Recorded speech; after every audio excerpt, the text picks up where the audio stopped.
face each other. Navi won. So where do Navi stand right now on Overpass? Are they going to accept it? Are they going to veto it? Pick it? I don't really know, but to me that's going to be the I'm looking for Overpass in the veto somewhere. Yeah, I mean, well before then, obviously we're going to look at the Overpass stats between these two teams and what they've accomplished in the past 3 months.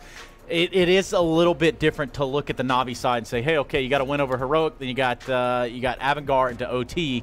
Whereas if we look at Energy, I mean, this isn't a stacked lineup of teams they've beaten up on, but it is certainly a lot more green in their column.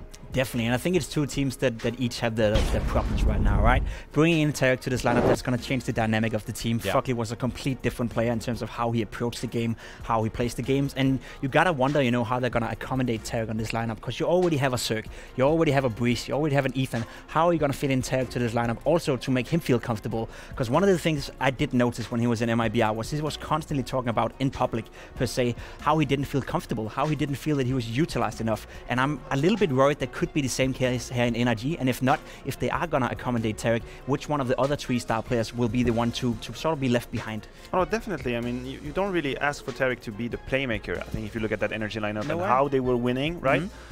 So I guess he's more of a field gapper in that sense. He's going to play the roles, you know, that requires some kind of experience, because he has a lot of experience, also like understanding of the game.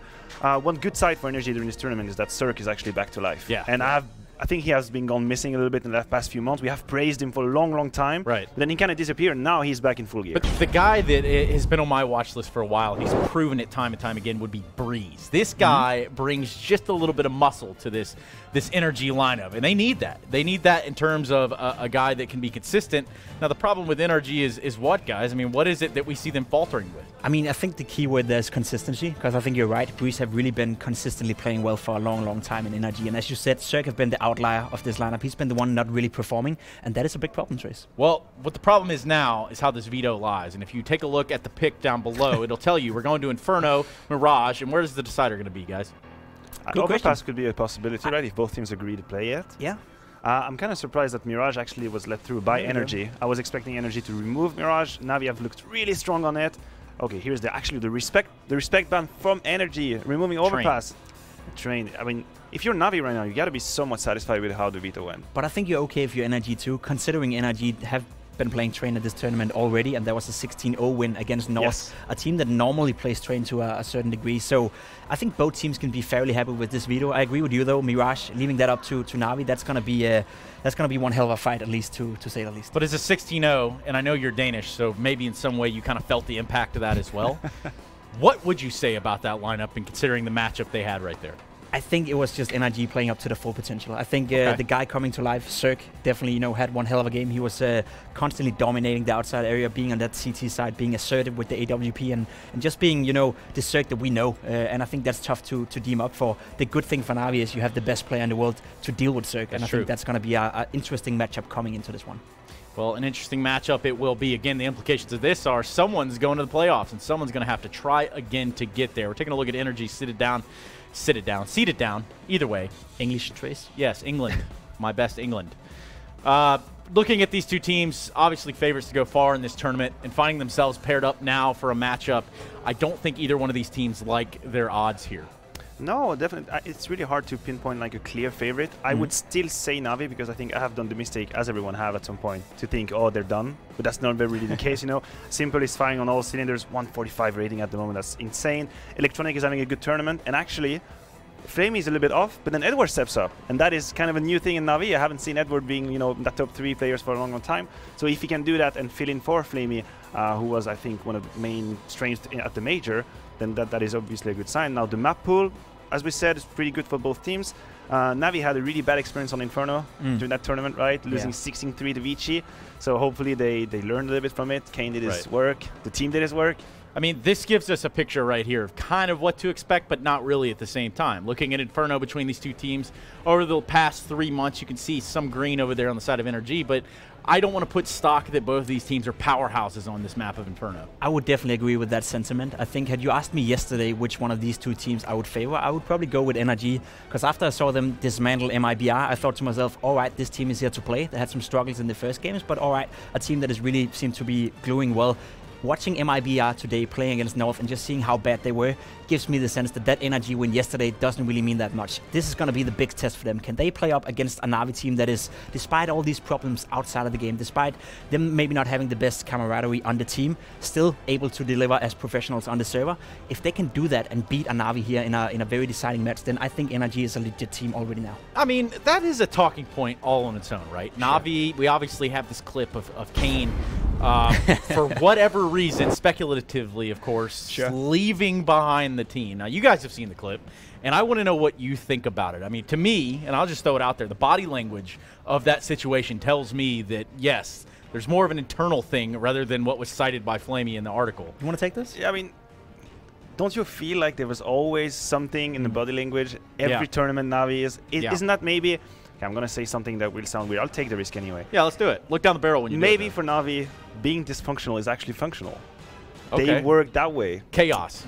It's like maybe the relationship aren't like as the best. Maybe sometimes there's conflict, but that's how it is. Yeah. I like Why not? Because it fits for so long. Yeah, I agree to some degree though, but I think it's more the case of them being just truly professionals in regard to the culture they have. You know, we can talk about cultural differences and all that kind of stuff. I, as a Dane, can definitely say that having that, you know, inner working of a team working like that would not be a good thing in Denmark. We would literally crash within a week or two. It's the same for me. Simple as it is. Probably the same thing in France, right? I would be frightened. You know, exactly. So it's actually something that I want to spin into a positive thing for Na'Vi. The fact that you're able to still deliver on the server despite having all these problems outside of the server.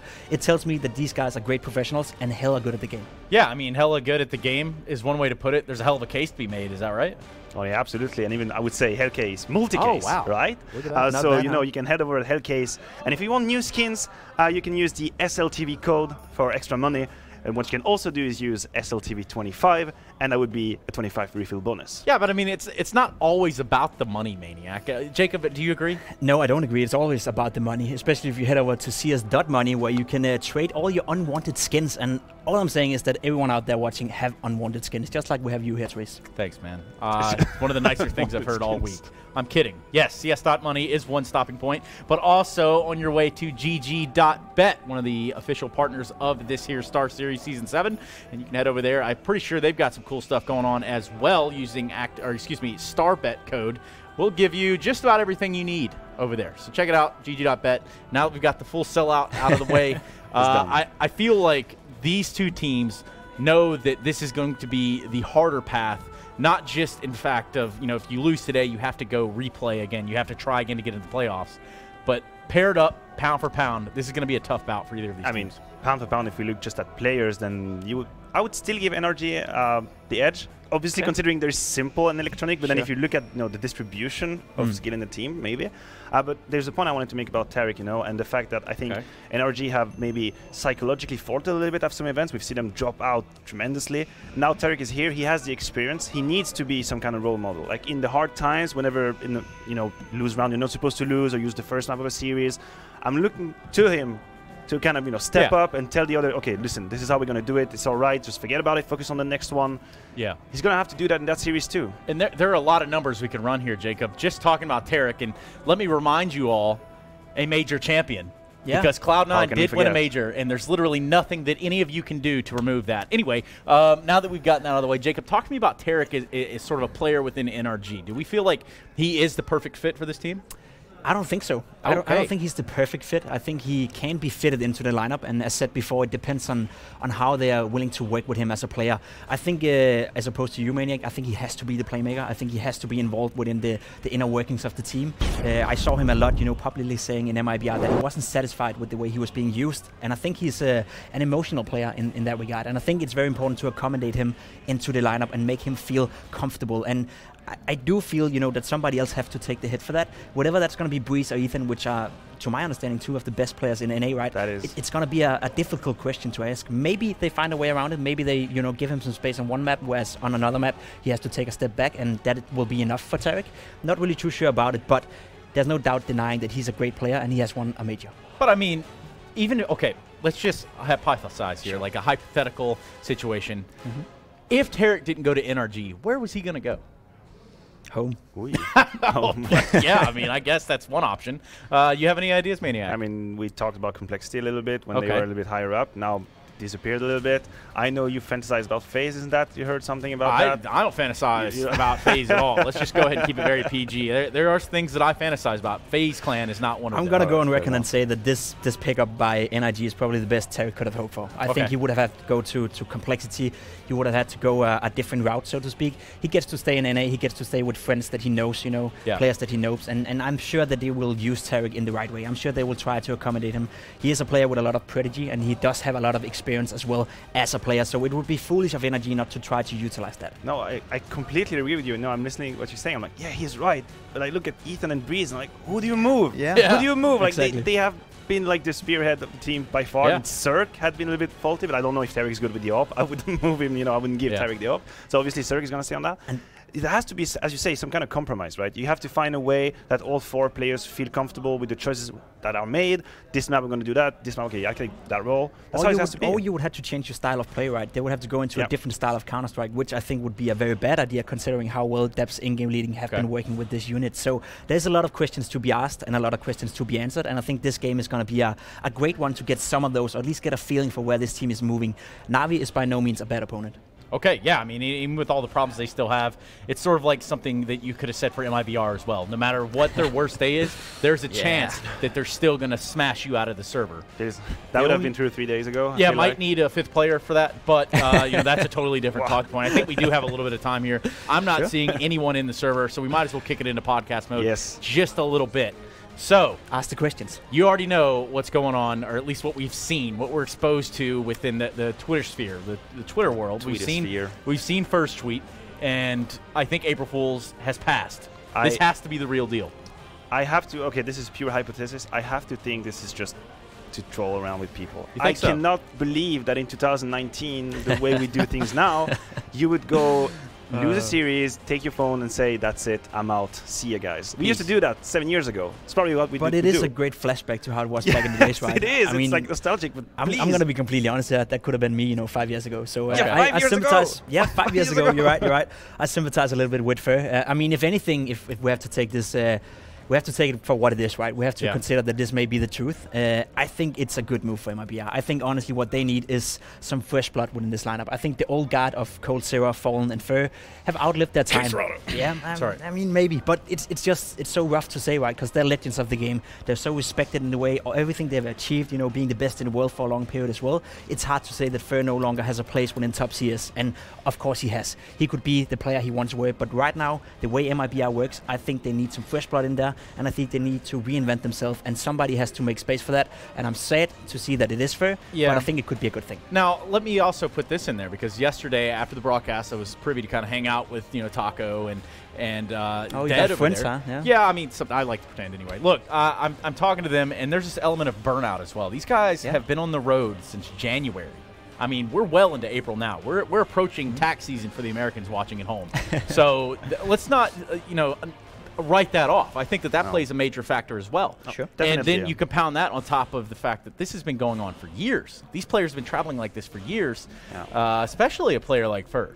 But I think that the big difference here, and there is a little bit of a vicious cycle going on, is when you're in MIBR and you face struggle for the longest time, right? You make that roster move, and what you want to do, and I think it's a common human mistake, is say, you know what, we're going to go to all these events, we're going to rack up as much experience as we can, try and get back up there. When you're a team, say Astralis, you don't need to do that, because you're established, you're confident in whatever it is you're doing, and you can pick and choose, so you avoid that burnout. But in MIBR, they wanted it. They went to all the events, and yes, there is probably an element of burnout, for sure. I think you're completely right. Another aspect you have to consider as well in regards to Fer is the whole thing with him getting operations for the ear thing, right? Yeah. We have to take into consideration that this is a guy that has been playing the game for a long, long time, and he's one of the most, you know, winning players and one of the biggest legends Counter-Strike have right now, to be completely honest, especially considering his style of play. He sort of like educated a lot of people to be more aggressive and make that a style, but it is also a guy that is struggling with some health conditions, so that may play into it as well.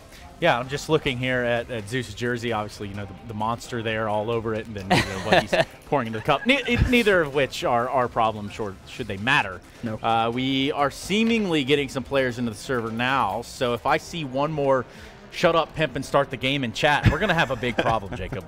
Yeah, I mean, I'm not surprised, huh? What would you say to those individuals at home? Like, what do you really kind of tell them when they're typing? And Are when you sure you want to give me this space to do that? Not? I mean, they've given us all the space to talk. We might as well burn the place down while we're here. I mean, all I want to say is that I love them all, right? There you go. I love them or hate them.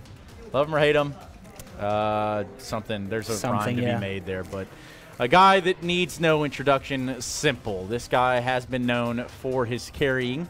He's been known to have a big backpack, and perhaps at times sharing that load with Electronic and some other members of the team has to show up in a big way. Let's talk about Simple, and I have a question directed to you, Maniac. Okay. Do you think Simple is going to be in Na'Vi by the end of 2019? By the end of 2019, is he going to be in Na'Vi? Sure. Okay. I would say yes. Yeah. I would. I'd say that it would take Na'Vi to fall down really, really deep for him to consider some other options. Then again, I think it kind of depends on like the other environment of Counter-Strike and if offers come his way that he really would consider, right? But him moving from Na'Vi would basically destroy the team at this point. So that would be the end of it. It's honest, that's how it is. Simple is so good and consistent that we have shifted our discussion towards Flamey and Electronic. That's how good he is. Because we just take it as a granted. Yeah. Simple is always going to be somewhere between 1.3 and 1.5 rating. That's how it is. That's nuts. You know, drop an apple, right. it falls down. So it's really hard to keep being impressed by Simple, but I think we should be. We should always be impressed. I mean, it becomes kind of a moot point because it is so consistent, because it is such a just almost a guarantee. Sure. But, you know, when it doesn't happen, I mean... Does it not happen? Yeah, exactly. When it doesn't happen, it is so much more less frequent than when it does happen. Either way, we got his stats loaded up here in this sort of lull that we find ourselves, which I don't want to see any of those chat, but I'm sure we will. Just shut up and start the game, Trace. Okay, my bad, man. All right, if y'all want the game started, you're going to have to type it in chat. Otherwise, we're going to take a look even more so at Simple stats. And they don't lie. I mean, you made it a good picture here, Maniac. Yeah, I think he's... I made the point yesterday as well. I think what it takes for Na'Vi to come to the realization that they need to change is another bad event. I think the fact that they are so good at playing under these conditions, the fact that they are so good at performing despite having all these troubles is a great sign, and I really respect that, because I don't think I would be able to, and I don't think anyone in the Danish scene would be able to. I think it's a cultural thing. That said, though, if you want to make a big change, if you really want to do something, you have to come to the realization that this is not going to work. But if they're constantly going to keep making decent results, like they did at the Major, like they're en route to do here as well, it's going to be hard to justify changing anyone, right? So if all it takes for me is that Na'Vi bow out of this event and have a horrible showing for them to come back to a level where they can contest an Astralis on Liquid, I wouldn't mind them bow out of this event. But if they keep, placing second and third, they're probably going to stick with this lineup, and we're never going to see a Na'Vi that's going to be the best in the world. And I wouldn't like that. Yeah, I don't think that fits the narrative of CSGO, but what we could actually touch on, since we have some time here, is the fact that over on the other stream is the game of Big and Tai Lu. They have pushed it all the way to the third map. We actually saw what happened in the first map. I believe both of you did, how it was just this massive comeback on Inferno. Didn't make any sense. I couldn't witness it. I heard about it. Yeah. That was something. It was something. But now on the third map of Train, it's going to be that of Big over Tai Lu. Currently 12-5 over on the B stream. But we're the A stream, and that's where you want to be. We're just waiting a few more minutes to get this game started, and the implications are what they are. We've told you that this team will move on into the playoffs, and currently we are waiting to move into the game. So, with that said, podcast mode, anyone? Podcast mode again. We were talking about Na'Vi, and I was thinking, when was the last time they bombed out of a tournament? When was it? Do we remember the last time they didn't make it to, let's say, quarterfinal? No, it's been a while. I can't even remember. Yeah, it's been a while. What is really crazy is, I don't know if it's a mechanism that happens because we see the difference between Simple as a player and Na'Vi as a team, which kind of makes us look at that team in a bad perspective, because, I mean, myself included, we always talk about Na'Vi at the desk, like the problems of Na'Vi, the inconsistency of Na'Vi. The truth is, they always make it to the playoff. Yeah. They're always up there. Yeah. They're just one step missing, or two maybe. I think you got to give a little credit to Zeus in the way he has handled all the problems as well. I mean, we often criticize him for not being a good individual player, and I think that's fair to say. He's not the best. He's not up there with a Glaive as a type of in-game leader by no means. But what he has built with Na'Vi is a foundation that can test or can stand the test of times, right? Even though they have all these problems, it seems to me like the foundation of this Na'Vi squad is still strong enough to stand. And that is impressive to me. I think Zeus deserves a lot of credit for what he's done, and there is, something to be said about him being in Gambit, winning a major, and then Na'Vi wanting him back, right? It can't be for the joke of it, so to speak. So as much as we criticize Zeus, as much as we say he's not individually where he should be, he has done something good for the CIS scene, and he has been able to win a major with a team that realistically shouldn't be able to win one, and that is something impressive. It is impressive, just as impressive as a knife round actually getting started here. Not a Sphinxeer versus Energy in the first map of this best of 3 being in Inferno. The knife round will determine who starts on what side. If you've never watched competitive Counter-Strike before, you picked a pretty good match to start with. And now we're going to see the knife round go down. Guys, is it as clear-cut as we should want to start CT? I think, obviously, you want to start CT, right? Yeah. Inferno is very concise, map, tactical. It's hard to just let go as T and have some fun. I just think there is a lot of pressure on energy right now on this Inferno, because if you think of how Na'Vi have performed on Mirage in this event, they really seem like they get on a roll on that map. So your energy, you need to get that first one, very much so. Definitely agree. I mean, this is a must-win for NRG. If they fail on Inferno, they're probably going to go down 2-0. As we see this knife play out. Trace, I heard you're pretty good at casting knife rounds. What are you going to give it a go? That's right. We got Ethan at 100 HP. He does have the advantage here. Trying to play into the corridor. Does get the first knife off. It's going to be Zeus with the final slice and dice there. And they're going to win that knife round over on the side of Na'Vi. Is that what you wanted? Beautiful. Sorry, man. I wasn't necessary. I liked it very much. But it just kind of had to happen. You called me out, put me on the spot, and now we have Na'Vi. See, that's where you're wrong. It didn't have to happen. You could have said no. Yeah, I could have, but what's the fun in that? Na'Vi, you're going to pick what side they want. Obviously, we talked about it being CT, that being a really good and maybe powerful start. And, I mean, Jacob, I don't think we've had the option to talk with you about this. Obviously, this is our first time working together on the desk here at this event. Thank God. But the idea of starting on T side rather than CT side, just to get the juices flowing, just to get it all going. Well, it's a theory my own teams practiced when we were attending LAN events, but it was only for the first games of the LAN events. I feel now Na'Vi should have been accustomed to the place they're playing, right? All the stuff with table height, the stuff about feeling comfortable where you're sitting. I think now, by having already played 3 best-of-3 series, they should be all right by doing that now. So I wouldn't necessarily go into that game. I think it's something you can consider for the first one, but after that, it becomes a minor thing. Okay, fair enough. How about this? Maniac, who's winning Inferno? I'll take a risk and say Na'Vi. That's just the risk with the smile. That is a risk, just because we never really count on them, and I would say Na'Vi still. Okay, Jacob, take it away. I'm going to say Na'Vi too. I think Electronic is going to have one hell of a game, and he's pretty good at playing the rat role in pit, so watch out for it. The rat roll. That is not one I've been too versed in, but either way, let's go ahead and get into the game. Enough of the delay, enough of us talking. Yes, we will start the game because you asked so kindly and so many times. We're going to kick it over to our commentators, boys. Please do deliver us this action. It's about time, Pimp. Stop talking. I kept asking. I was Jeez, spamming. man. I wasn't working.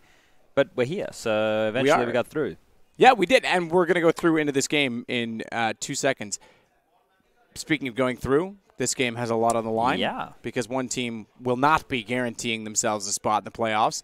They'll be gone. The other team plays again tomorrow in the 2-2 matches. And that's a bit of a scary prospect considering some of the teams that could be down there, right? You have to think about this. We have FaZe versus ENCE, which is going to be going on after that big versus Tyloo game. The winner of that will be one of the teams that could potentially play. Obviously, the loser of FaZe versus ENCE could be in that mix as well. There's some big names to have to deal with. North beating MIBR today. They're another name. They've been on a bit of resurgence ever since the start of the tournament. So someone is not going to make it. North's still shaky to me, but I think eventually, I was thinking about this today actually, where I do most of my thinking in the bathroom, and North is a team that with Astralis winning so much, surely that's eventually going to light a fire, right? That's got to motivate you. It's either going to motivate you or break you. They were a lot closer 2 years ago when Astralis was still coming to terms with things. Yeah.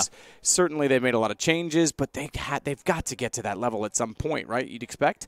So good to see them improving. MIBR, I don't even know what to say. It just blows my mind right now. Yeah, they were just talking about burnout on the desk there in a lot of tournaments in a row, and I guess I don't know if that's a decision for the players to play so many in a row or if that's up to the organization, but whatever it is, if that is the issue and they need some time to sit at home and take a rest, then maybe skipping some tournaments in the coming months could be the answer to their woes right now. But if we draw attention to NRG versus Na'Vi, I think it's pretty keen to say that NRG are without a doubt the second best team in North America right now under Liquid. Cloud9 have disintegrated. Their roster no longer really exists, and then from there on out it gets a little bit blurry. Obviously Renegades, they live in North America, but we still consider them to be an oceanic team. We're going to get this one underway right here. NRG have purchased on in with the smoke 2 flashes for Ethan. Everybody else has armor. And Na'Vi are doing a 3-man B play. Zeus with a HE, a CZ dropped across to Electronic.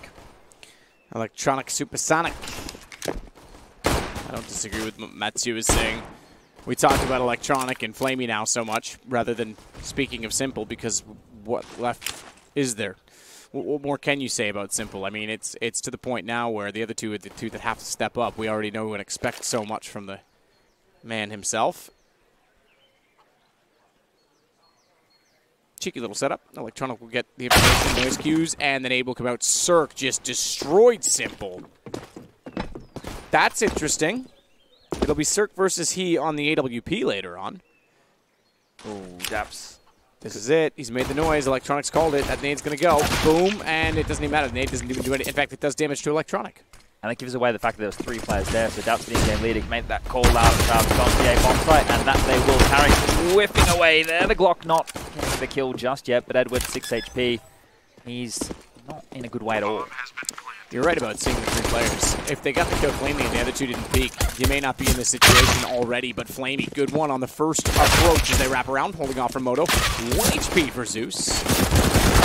CZ spread connecting. Zeus is, with the 1 HP, finds a kill on Breezy, and Edward comes around as well, but now that 1 HP is all they have to work with against 1 player, and that's all too easy for Ethan.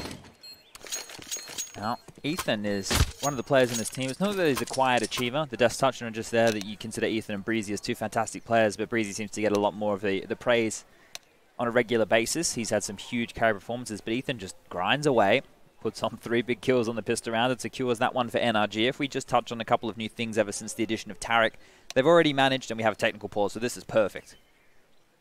How many maps, off the top of your head, do you think they would have played with Tarek, considering he's just joined? I know they've played like 45 maps in the last 3 months, I think Sure. I read. The team's played a lot of games, right? How many games do I think they've played with Tarek? Yeah. He just joined. I don't think it's many. Maybe, what, 5? 18 maps with Tarek. 11 of which were online during the ECS qualifiers. Ah, okay. See, I totally forgot about the online stuff. So 18 maps and 11 of which were online, so 7 maps. That's just this event then. All at this event. Yeah, because that's best of 3s, right? So, exactly. Yeah, so yeah, I was going to say just this event, but I can't keep track of online. Well, there's so much Counter-Strike going on, I don't think anybody would blame you otherwise. Now, you have to consider that they have already played all 7 maps as well.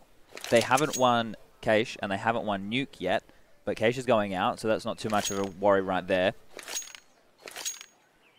And if we dive a little bit deeper and we look at the cores of these rosters, the 5 on Na'Vi is the same, and the 4 on NRG before Fugly was removed and Tarek was brought on in.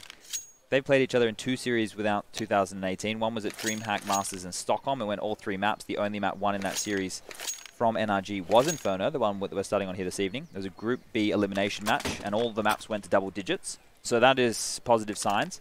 But the time before that was at the grand final of StarSeries Season 5, where it was a 2-0 in favor of Na'Vi, 16-8, 16-7. So if we take a couple of looks at the solaces here for NRG, it is the fact that Inferno was the map that they've beaten them on, at least within the last 12 months. And they've upgraded, at least in terms of firepower, with a player like Tarek. We're on board with Simple here. Got it towards alt mid, while the rest of his players stack over towards that B bomb site. Double nade. Ethan tagged at 25. There were shallow nades immediately on the other side of the wall. He would have been dead by now. Circo toward the top side of middle. I favor Na'Vi, I think, in this series, but NRG, I think this is a 3-mapper. Inferno Mirage Train, that's for sure. Simple, now we see what he's capable of. Went down early in the pistol round. In fact, was the first death of the game. Makes up for it this time, but only for 1. Ethan's got the shot back on the AK. He was dinked when he did that? No, excuse me. That was the nade. The nade, exactly. Yeah. So he's fine. And still happy to take a duel like that. Just shows the confidence of a player like Ethan here. They need to clear out the top banana, and it is Flamey to deal with the Mag 7. Recently adjusted in price, a little bit cheaper. And they're going to push on in. He's up and over the top. He's going to grab the first. That's the bomb down. So the call can come in to rotate. 35 seconds left on the clock, and Na'Vi shouldn't have any problems securing this banana position. Zeus will run through the smoke. Now, stuck in transition a little bit here. Flamey. Back with the shotgun, smoke down, bomb locked already, and it's Edward that's got the collection. Flamey through the smoke, finds 2. Bomb gets left on the ground, and it's 1-1.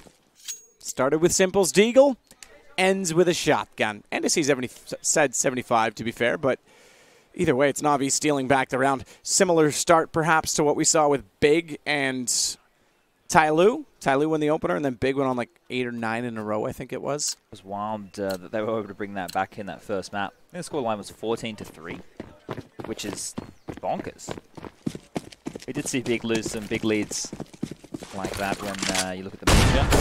That's where Hence's resurgence started. Simple, feeling confident. going for some picks. He will give away the AK-47, but Edward's there to make sure they can't pick that up. Eventually, he's going to get almost overwhelmed, but the utility is going to give him a chance to get on out of town. The pressure's been applied to him. Well, A-bomb side is open, so back and forth we go in the early stages. This is going to be a difficult retake for the likes of Zeus and Flamey.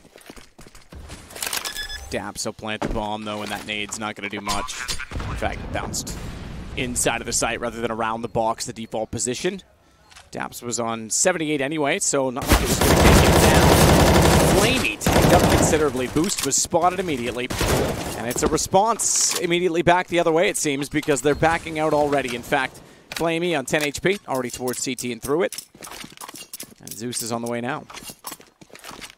I actually think there's a lot of things you can compare with the playstyle of Na'Vi and NRG in terms of wanting to stranglehold the economy in a lot of occasions and doing the lower buys, allowing your stars to have AK-47s or the better weapons that are available and letting them do work. There's so many players on both these teams that just get multi-kills from out of nowhere. They can hit the absolute bangers of shots and have so much impact. So we might see a tussle back and forth with those saved weapons as Na'Vi can drop some guns around, and we see they will go for the buy. So this could just be an absolute back-and-forth affair here.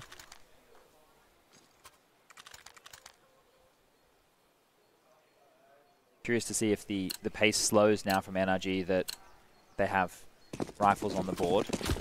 Obviously, the anti-eco, they were pushed around the map by just a little bit of utility, but now that they know that they're versing guns, that might change their approach.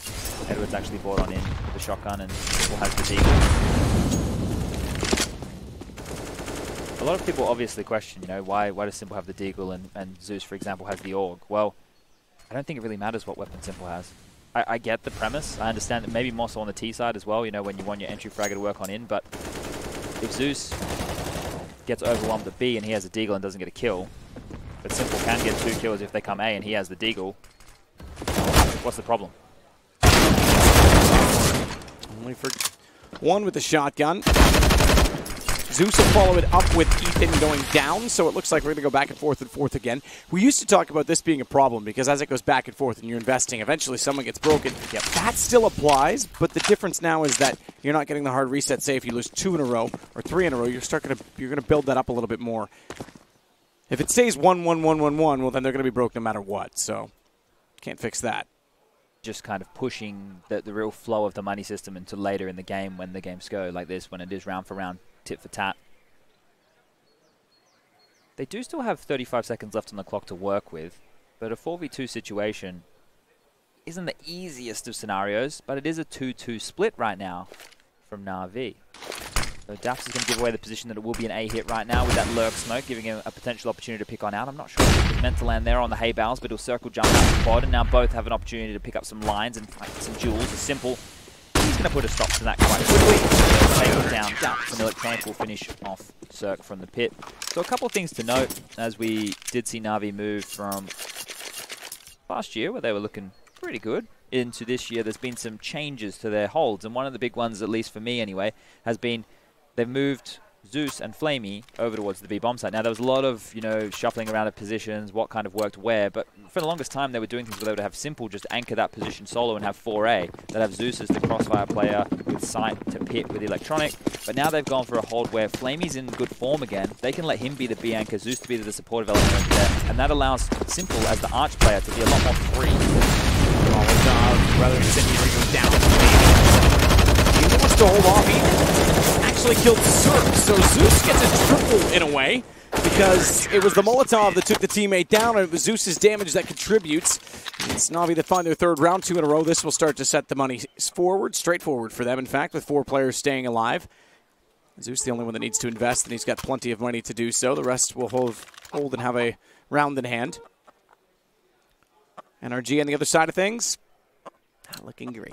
They should definitely concede here and just take a bit of an eco. Yeah, no bomb plant. You can't even, like, tempt yourself into it. Yeah, you can, get some deagles and armor if you really wanted. But other than that, it's nothing too And they're already on to what will be a 3rd round loss bonus.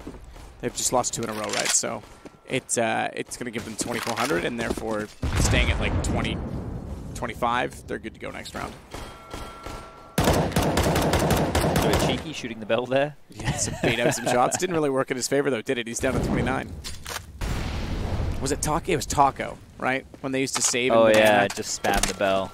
But it was so annoying because Rushley knew that it bothered me. It didn't bother me. Like, I don't mind that he's doing it, but because it was loud, it made it hard to talk over. Sure. So Rushley used to go observe him every time that he was doing it, just to make it hard for me to like finish out my thoughts. And I'd be like, "Come on, dude. Just do a silent protest next time." Yeah, just not talk." Oh, that nade was just a little bit too deep. Could have done a big chunk of damage. They're going to come up mid. This should be an absolute ego ball right now. As Simple gets a little bit extra aimbot practice in, as the lack of head armor up middle, and this one should be cleaned up any second, and we'll get back into the business next round. As Electronic just holding him at bay in the bomb site with the USP, allowing him to come on in and finish him off. So the kill will go in the favor, and a clean sweep right now from Na'Vi. They're up to 4 rounds. We move into round number 7. The scoreline is 4-2. And now the guns come out. Ethan and Tarek only have Galil, so they can get a certain amount of utility. So let's see how this one plays out. In the last few days, obviously, the jostling for banana control has been the main focal point of Inferno. Who do you think's done the best T-side default? I think it's probably been Ents. And we got to see them do that time and time again. They were just setting Sergey up, who was getting naded, and Molotov was still able to find the kill almost every time. So let's see if NRG can one-up that as simple bit of utility. They were able to hold back. Pushing forward is down, so I don't think Zeus was expecting that one to come through. He turned away for a teammate's flash. And the in-game leader will get on the board onto his counterpart of Zeus on the other side of things. So, lots of time for NRG to work with here. That one came very early in the round. Flamey hanging out. Ethan doing the same. He's not really hanging out, though. He's kind of just standing very tall. Simple standing taller.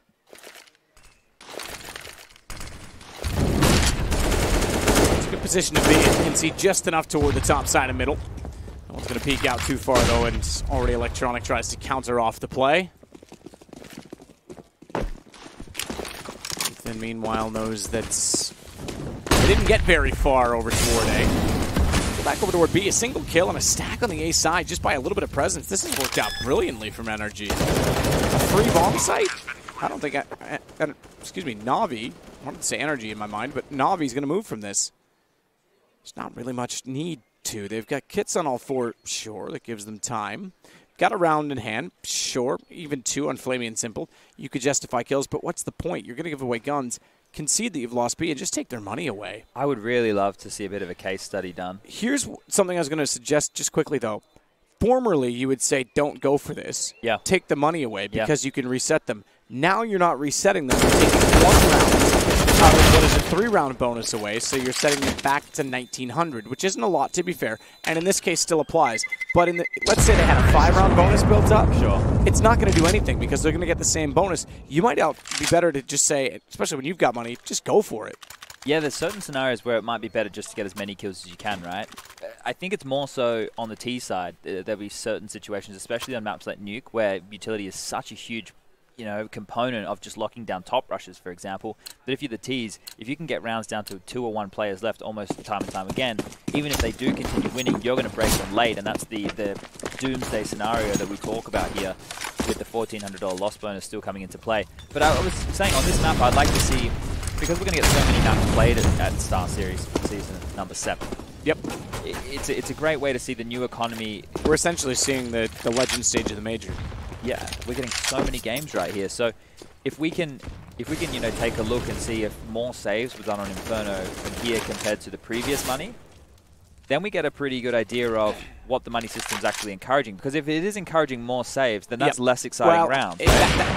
Agreed, and I think that would be a problem for me. I think also there isn't not as much punishment, and I think there's times, like I say, when you actually want to clutch, but you're going to be thinking about saving when it's going to take time. Sure. And I forget who tweeted it back to me when I said, well, hang on, you know what I said. This take happened a little bit sooner than I thought. With minutes to go in the round, they've already smoked it off and gone for plays. Zeus, he's faded off a bit. He's got the advantage on the CT side.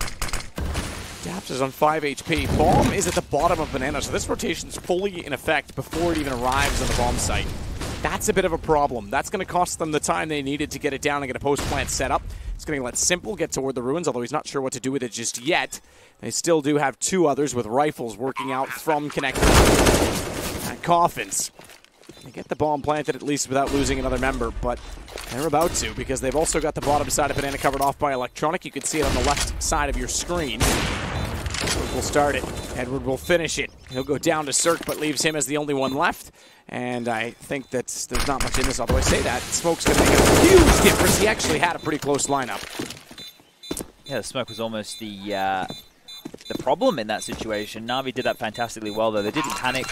They didn't falter under pressure. They didn't push in one by one. They actually waited for everybody to be cornered off from NRG, and then they had to make the risk. They had to make the plays and push themselves into the line of sight to be mopped on up. So the bomb plant coming down late, like you mentioned, applied so much pressure to the North American side. But they will be able to get another gun round on the board. Daps has gone for a MAC-10, which tells me he's either going to take that quickly towards Banana or be fast towards that A-bomb side. But either way, it would have to be used somewhere up close and personal.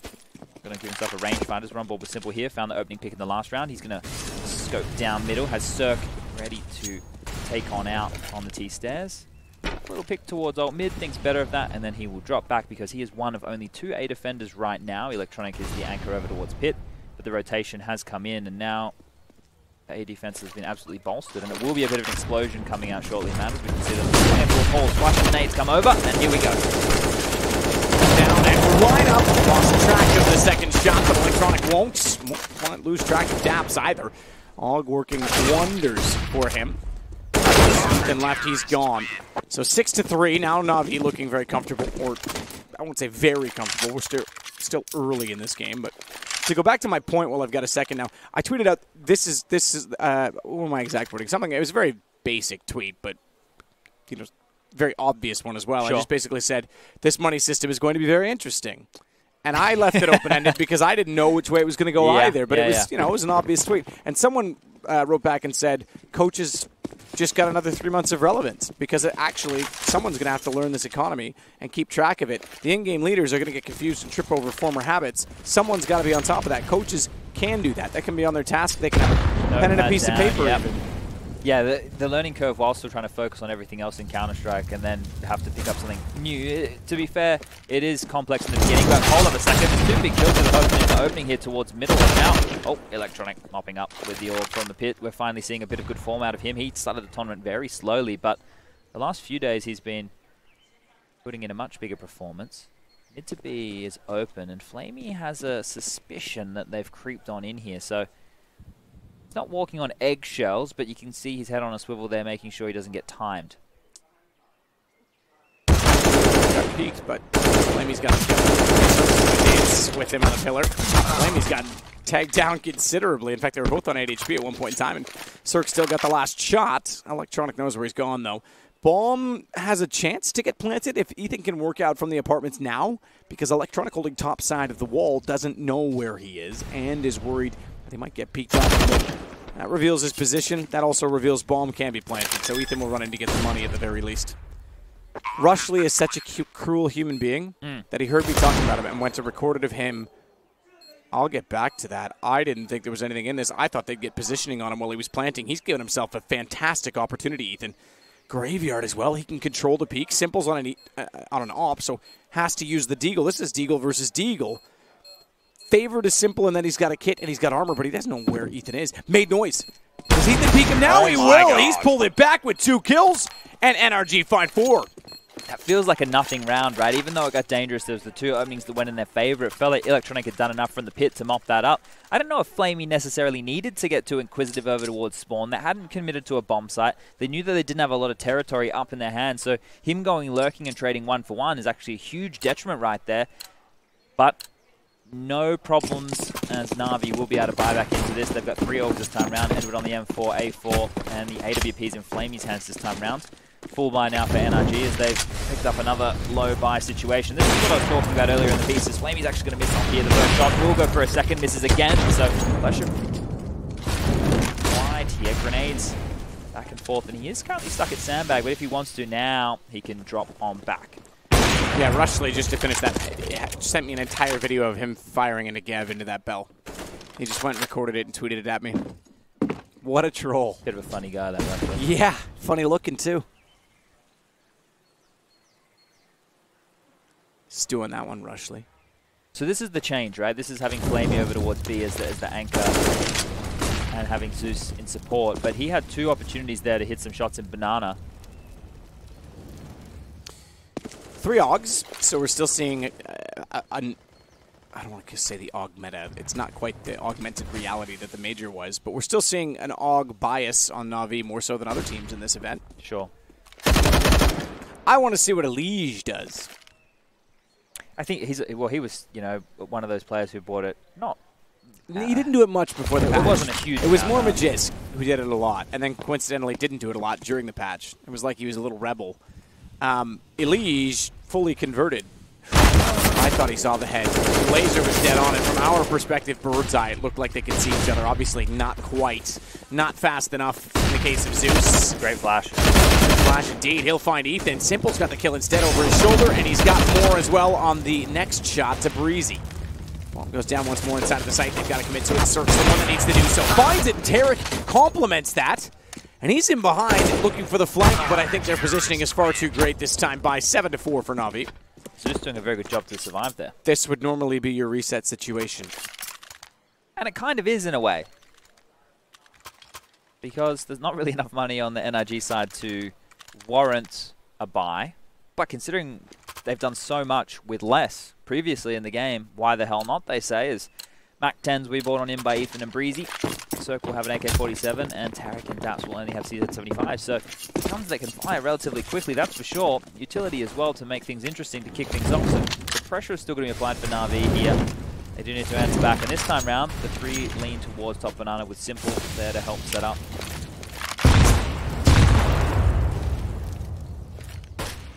Ethan flash, just to give himself some space. Smoke down on top of the Molotov inside of the apartments, and it's Electronic that waits outside with the AUG. Edward's not far off. In fact, gets closer to default inside of the site to support him. Simple stewing over the possibility of them wrapping toward the arch. In fact, he'll go to library, leave the arch open, but they cover off CT by putting Zeus there. For a moment, check Speedway. Maybe Simple thought they snuck through as he was getting into position. Now that he's comfortable, Electronic was very uncomfortable. Tripping over himself, it seemed, as he's trying to fade off in the distance as Ethan comes back around. Edward falls. That's both inside of the site. Simple has no access. He has to wait for the rotation. Even tries to fire a gun to his teammate. He's already got one, to be fair, but perhaps wants him to switch over to a rifle. Yeah, Flamey's saving, so they're going to hold on to these, and they just want to get rid of that. Yeah, I was going to say they have an op. What are they going to do? 3 AUGs over the op? The curious thing here is, right, just so people are wondering, why did Tarek run out before the execute happened? Well, he was going at the same timing as the nades coming over, and you could see how much that caught Electronic off guard on the balcony. He wasn't ready for that. He was waiting for the cues of the nades. So that lurk smoke they've thrown out onto the cart, it acted as a thing to force out the rotation and the utility. So it's a bit of a beacon. And then Tarek jumping and not even worrying about balcony or pit. The reason that your player does that, sometimes you see them also circle jump out towards quad, is to draw the fire of that pit player. So now he's in the open and he's taking a fight on that position. Then the flashes and nades come over, and at that point they get punished. So just to answer any questions there might be on the interwebs about why would he jump out like that? Why wouldn't he be clearing it? And it worked. So NRG with yet another low buy round situation that's come on here. And you think about the rounds that they've been able to win. Well, their gun rounds, the rounds where they've had the weapon advantage, have actually been the worst rounds for the guys from North America. Well, they're not all from North America. One of them's Bulgaria, partly Turkish, and the other one's his neighbor in Bulgaria. Yeah, and they just won a tournament, the Bulgarians, WSG. That's a good point, actually. But Cirque was not a part of that.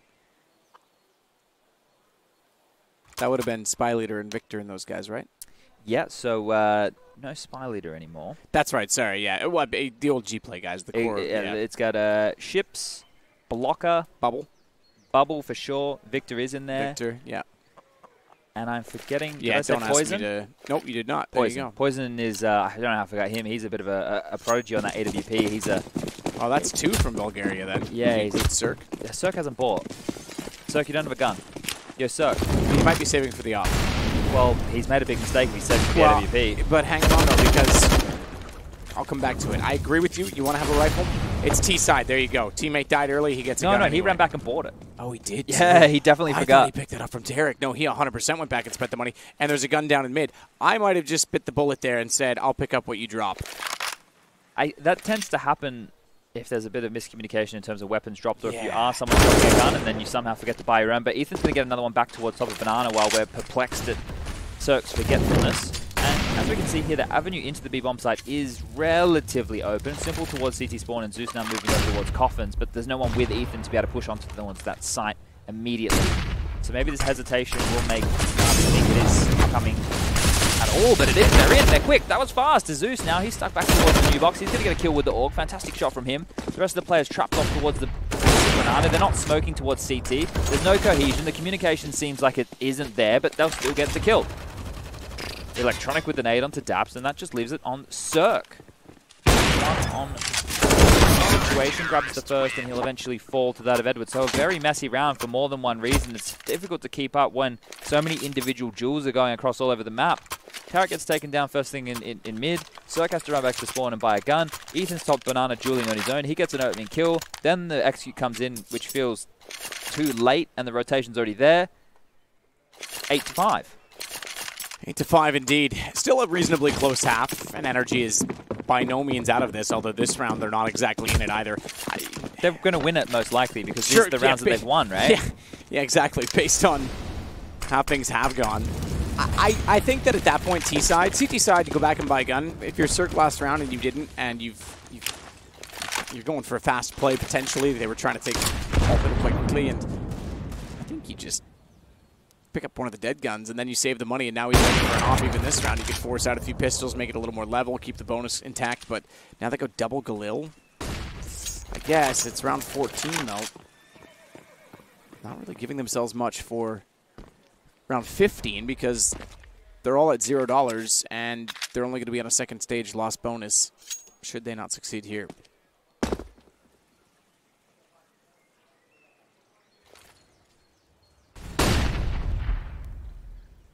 Oh, Zeus not seeing anything might get lured into the fact that this is clear, but we can see everybody congregating behind that half wall right now. Flamey's going to pick on out. He has to go huge. He'll grab the first. That allows Zeus to move in a second, and this lockdown towards top Banana here is in full force. Breezy left on 2 HP, Daps with the CZ. Unless he can get over and pick up that AUG that's been dropped by Zeus, there's not really too much to work with. They'll smoke Flamey off, and now they're going to boost on over. Everybody's already rotated in. We'll get one from the heavens, but get traded out. Doesn't feel like the end of the world. It is a 3-on-1 situation. Bomb is down in the smoke, so Daps has a lot of work ahead of him. Trying to isolate this fight here against Flamey. That smoke onto the Molotov is actually a bit of one way for Flamey, and he's going to get the kill. On to Daps, and that's 9 rounds now. Remember, this is the pick of NRG. I did mention that in the last 2 times these teams went toe-to-toe. They played a total of 5 maps on LAN, 4 of which went in the favor of Na'Vi. The only one that was taken away was in the best-of-3 series. DreamHack Masters Stockholm in the group stage, and that was Inferno. So things might get a little bit bleak here if they're unable to pick this one up. Last round of the half. Again, another low buy. Again, a bit difficult to rule out because that's where they've been able to put on the majority of their rounds here, and they've been all sporadic. Not a single round has been strung in a row for NRG. They won the opening round. They were 4 spot back. They 4 spot back themselves, then a spree of 3 for the Ukrainian-Russian side. 1 back for NRG. Lost 2 in a row. Won another one. Lost 1, and now they're on a losing streak of 2. Could end the half here, 10-5, 9-6. Yeah, and this, again, just to go back to it, I mean, the double Galil and Cirque buying when you've already missed the chance to do so. I think you could have done better economically for NRG. Tech 9, by the way, for Cirque. Don't see it often, but when we do, we like it. 2015 called. Actually, it didn't. I didn't answer the phone because I don't miss 2015. They left a voicemail, but I don't check that either. Good start for Zeus and Electronic. Watch for Cirque. He's going to try and sneak in behind those. Simple smoked off, so he actually could catch Electronic out with that Tech 9. He will. As Flamey falls to Ethan, that opens up the bomb site, and the bomb is there. So this Could be another stolen round with less weapons. How does Na'Vi keep letting this happen? Cirque, he finds it, and this should be it. It's simple, mind you. And he's certainly not simple-minded, but Ethan, goodness gracious, clotheslines him on the way by 9-6. How does NRG get that many rounds? NRG shouldn't have bought rifles that entire half. If they had just bought pistols and scrappy guns, got SMGs, shotguns, made it work with less time and time again, and when they had more structure, they had more utility to work with, they looked disjointed. The timing was off, everything was poor, but when they knew it was scrappy, everybody was just launching around. So those types of rounds to win in Counter-Strike, they don't feel as good. They don't feel like you've earned it by doing the right things. You've actually gotten across the line by individuals stepping up and getting you across the line. And I guess the same thing can be said for a lot of rounds that Na'Vi win, especially when you put the AK drop in the hands of Simple and Electronic. You get Deagle and Flamey and they just go nuts. It's a similar recipe that seems to be working here. And those rounds are going to be more frustrating for Na'Vi to be losing. Now, something to note there, I don't understand, especially when you see so many players going mid to B, why you need to go towards CT and fight that. Sit at the back of the bomb site. Sit in ruins. You don't need to fight them in CT spawn because they're stuck. That's not a bomb site. Exactly. And I think that the problem with it is if you can beat them there and get an off angle and catch them out, okay, great. yeah. But if you're trying to like basically go like a joust with them, don't bother. Hold the angle. I agree with you completely on that one. Yeah, it's something that Sean and I were talking about while the major was on, and it was very perplexing to see that, like, sure, an A-Wrap, very important. If you can sneak a guy into CT spawn to stop rotations as you hit one of the bomb sites or coming in late, cool. But if you're putting the majority of your forces through there and they've let you through, so they still have 3 players over towards the A bomb site, they've still got 2 towards B, there's no need for the CTs to go and fight CT spawn. I think the theory is that if they can clear CT spawn fast enough, they won't get overwhelmed by being hit from Banana as well. Yeah, I guess, but all you're doing again is you're panicking. You're moving. That's what they need you to do anyway. You're already playing into that, whether you stay still or not. Well, the most like scenario is if they send 3 players through the arch to go mid to B, yep. right? Yep. And you've let them go past because they've used good utility, then you can push down mid and put pressure on those banana players. Your B players That's true. can push, yeah, you could counter it that way. Right? And then, sure, if they want to go CT into the site, you can let them have it, and now you control CT spawn because they've had to push into B, and you control banana. So you're just in a standard retake scenario, right? So it's about picking your battles here. It's obviously very dependent on information on a lot of occasions. And well, the information we have as we head into the second half here is that Zeus will have a smoke and flash. Simple's going to have a P250, a Molotov, and a smoke. And on the other side of things, it'll be Daps with the utility, smoke and a kit. So this one's going to start off relatively slowly. Simple's going to be posted up towards the T-stairs, looking if anybody wants to get aggressive towards middle and banana. Able to wield the one true equalizer of the P250 against those long-range USPs that seem to melt heads like nothing these last few days. Some fantastic shots. One thing to notice early is the 2 players towards end of Apps, Breezy and Daps, and the 2 in Boiler of Cirque and Tarek. So they really want to crunch down this position. Yeah, certainly. Edward just checking out the boiler room. 2 inside of the stairwell. Somehow he gets away without a shot even landing. Even just the information, the spot there from Edward is enough to make all 4 of those players fall out of their positions. If you look at the radar on the top left, Cirque and Tarek have both fallen back towards the arch side. Daps and Breezy have fallen to pit and graveyard respectively, and Ethan is still soloing over towards the B bomb site at Coffins. It will be an A execute coming in, and Simple has that Molotov. He will be coming through the halls position, so expect Breezy to potentially get Molotov out of position. Zeus with a smoke and a flash is probably going to throw that over to cover off mini pit / the arch side. And the flashes will come over as well. So get ready for this one. Down top side of the hay bales. Shot from Daps to get Flamey. Lots of shots going in every direction. And Breezy still stands tall.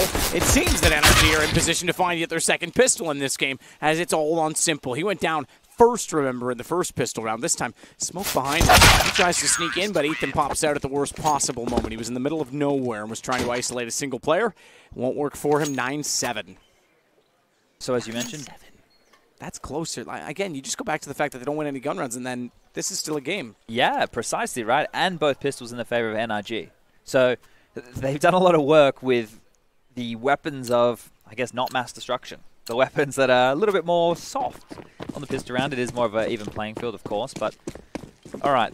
Na'Vi are taking their time in spawn. It appears they want to give themselves an opportunity to find some opening kills. Zeus, who the internet criticizes time and time again, has actually dropped some deagles for his teammates to go for some picks. One for Electronic and one for Simple.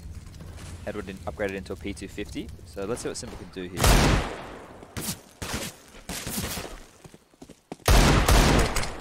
Clipped Ethan.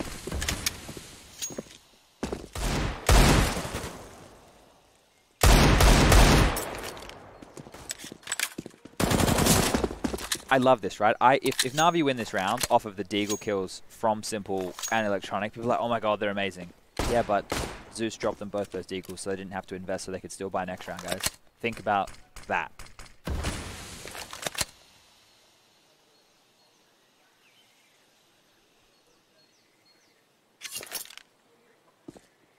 Electronic.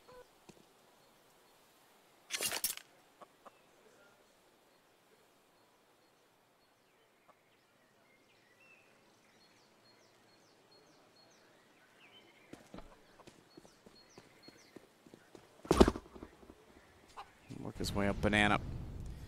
It will be B. That's the end game. No question about that with 30 seconds to go. All 5 posturing outside of the site. Wow. He got dinked perfect and still hit the shot of return, but Downs has done better. Has he, though? Because Simple now gets tree, and with only 2 inside of the B site, they'll get a plant and a 3-on-3. The one worrying factor for this is that they don't have anyone watching banana.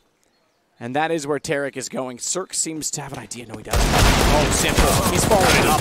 He could have even waited potentially. Zeus has done well to trade off of both of the chaotic situations, and he does so yet again. Tarek has to rush it in. MD9 doesn't have the range. Zeus will get the others that Simple does not, and those 2 alone will win it for Na'Vi to go 10-7.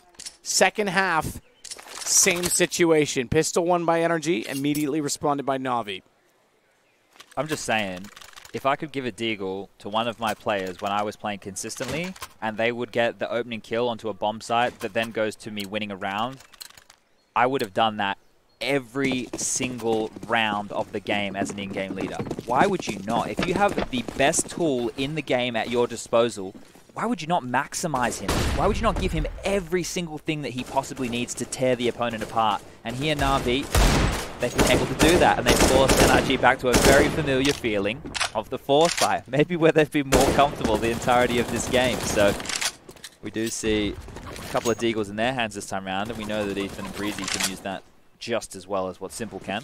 CZs for Daps and Cirque.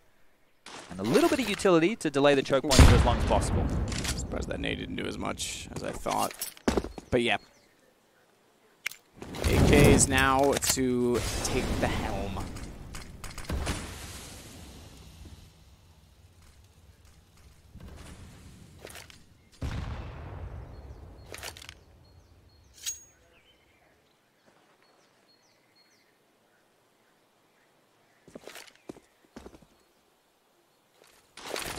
Edward with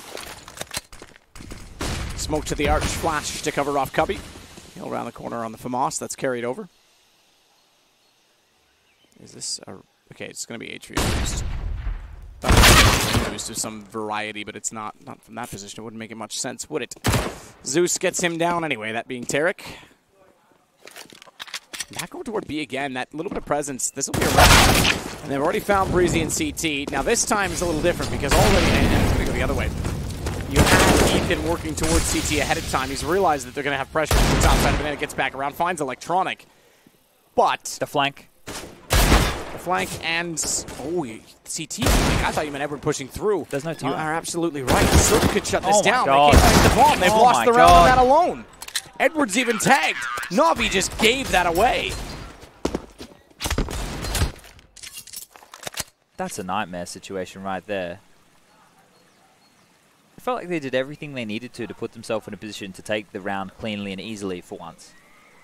And then, I don't know if it's indecision, bad communication. If you know that Edward's coming from spawn, and you're fighting a guy over towards ruins, plan at first oranges so you can't die from banana, you know that there's nobody spawn, your other player can cover off the ruin position from new box. But instead, everybody went for the fights, everybody went for the jewels. The plant ended up in the open. Cirque's able to swing into the site, make a menace of himself, and Na'Vi give one back. Now we see, well, 4 MP9s come out, flash towards top banana. It's actually going to wind up Electronic, who can't pick off of it this time. Now he's going to jostle and try and kill. Flash is going to come over so he can escape. And, well, there's been a lot of white screens towards banana this round, and now smoke's going to come out, so the grey screen will ensue. But it feels like they've done what they've needed to do, as Edward and Flamey on the other side of the map have already taken control, and now they can apply pressure to the A bomb site if they do desire. But it is just a sit and wait moment right now, as Tarek's rotated over towards B. So it can be a 5-on-2 towards his A bomb site if Na'Vi react now.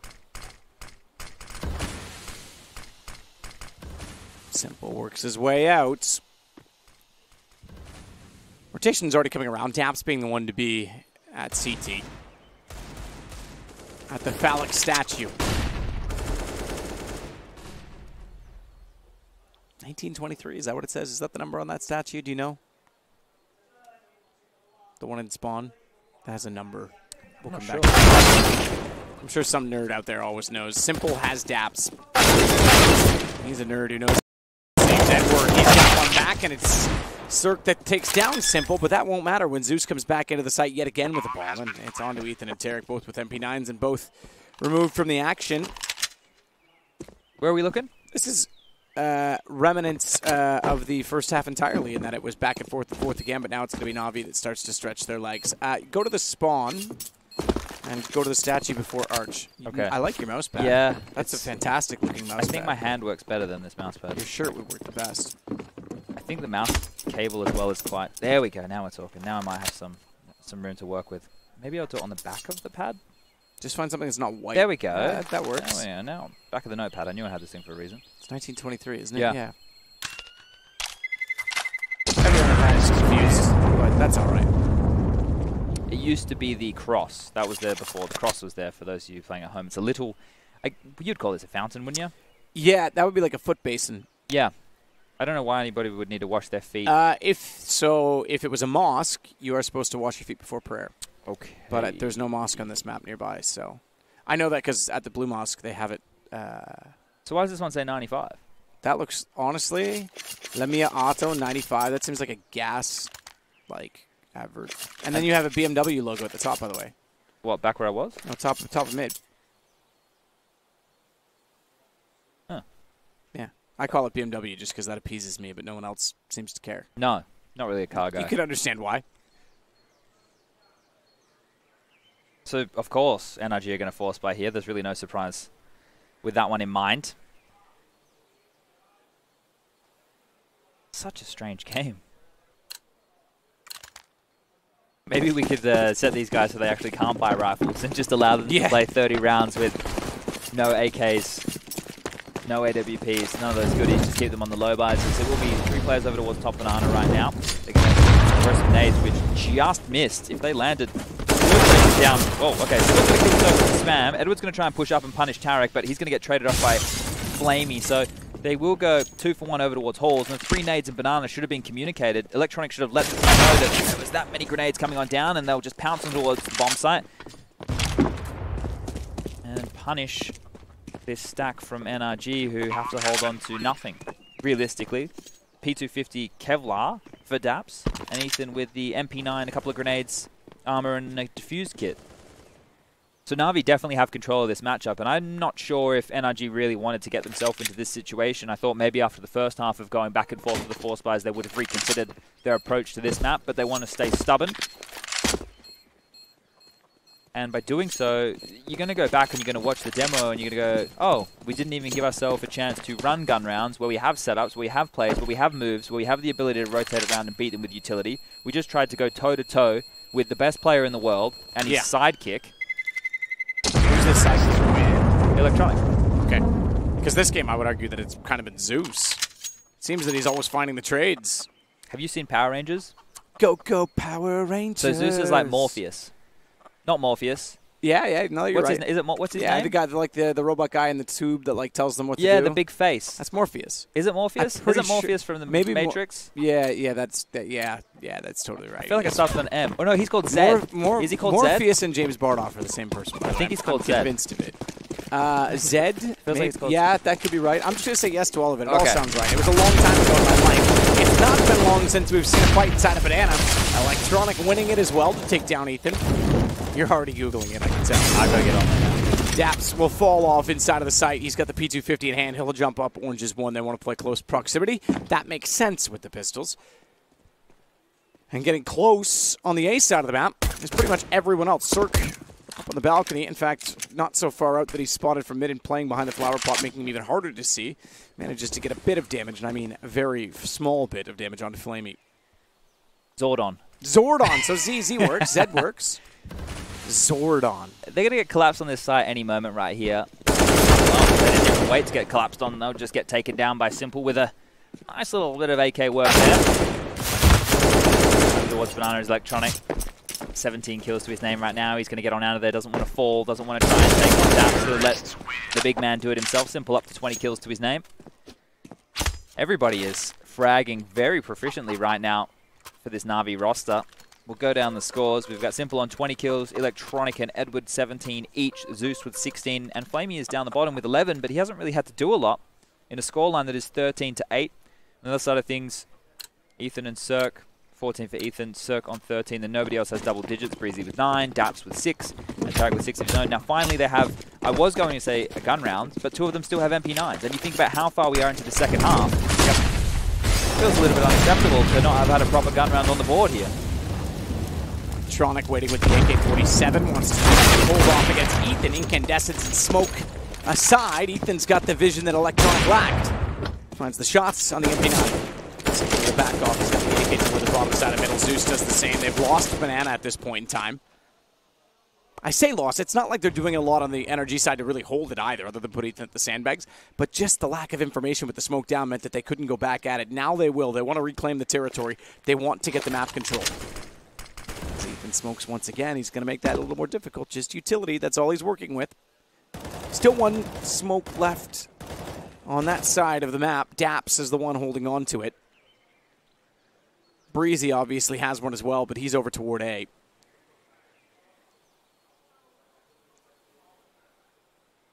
And there's 49 seconds.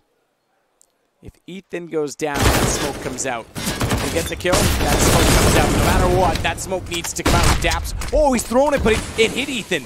He actually hit it on the way by, which means he's left a massive gap on the other side of it. So the play was there. The intention was there. Unfortunately, they crossed wires. Edward's able to walk in without any problems at all because of it, and he finds Ethan up on top of Orange's 2. Daps wants to come back out from New Box. Good tap of the MP9.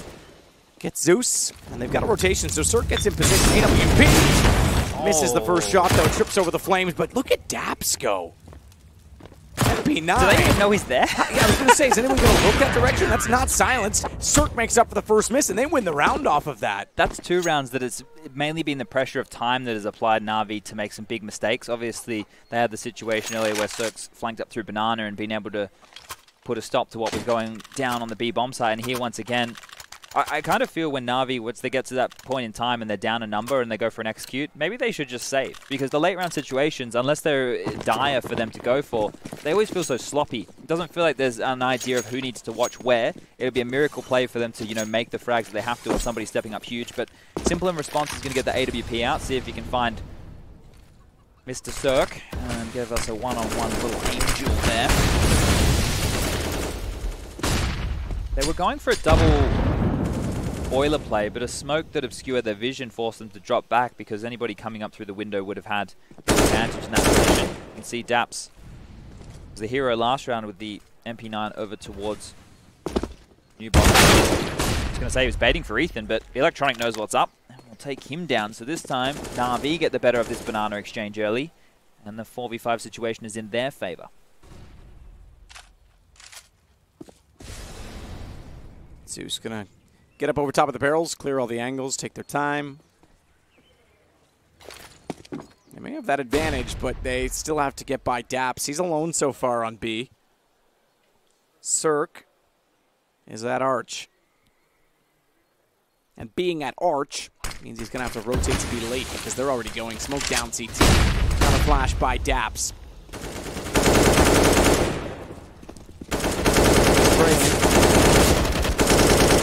Across. Fired a number of bullets, Daps, but didn't land on anyone, unfortunately. For him, Surf does through the smoke. Zeus gets caught out. They haven't planted yet. Why? I don't know. 20 seconds.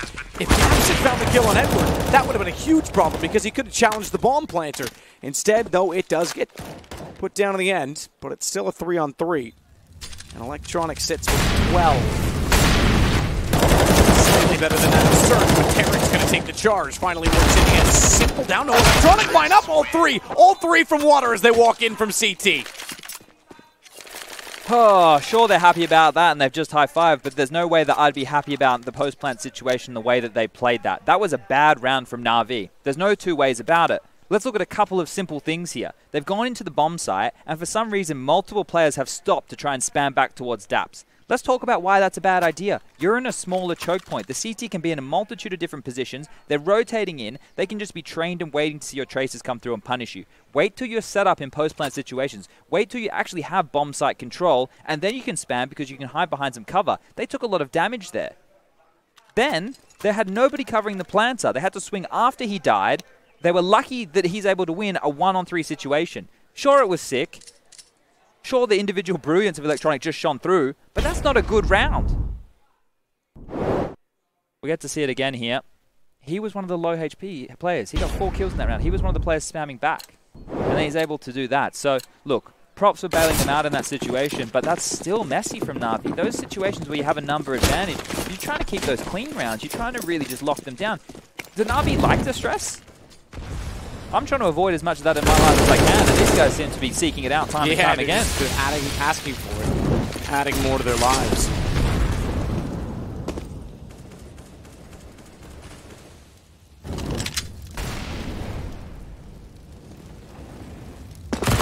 Quick jump across.